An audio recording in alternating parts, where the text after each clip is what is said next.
An American woman began noticing a strange sensation in her eye at night, and at first, she didn't think much of it. It felt minor, just a small irritation, like dryness or maybe a tiny particle that would eventually go away on its own, so she ignored it. But after a few days, the feeling didn't disappear.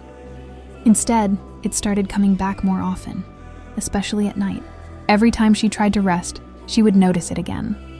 A subtle sensation, hard to describe, but enough to make her uncomfortable. At first, she told herself it was probably nothing serious. Maybe allergies, maybe stress, something temporary. But as time passed, the sensation became more noticeable.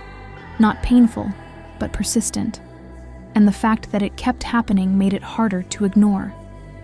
Soon it started affecting her sleep.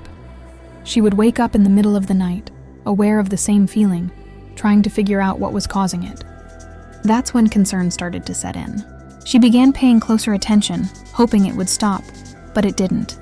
Eventually, she decided it was time to get it checked. At the clinic, the visit began like any other. The doctor asked a few questions, ran some basic tests. At first, nothing seemed out of the ordinary, but because of her symptoms, she was referred to a specialist for a more detailed examination. That's when things started to change. As the specialist examined her eye more closely, their focus shifted. They took more time, used more precise tools, and carefully checked areas that aren't usually part of a routine exam. The room grew quieter as the evaluation continued.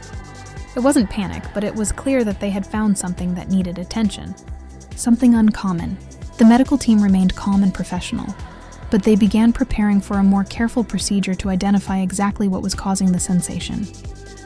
Everything had to be done slowly and properly, because even a small issue in such a sensitive area requires precision.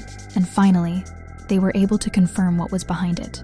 It wasn't what she expected, but it did explain everything she had been feeling. What do you think the doctors discovered? Share your thoughts, and you can follow for part 2.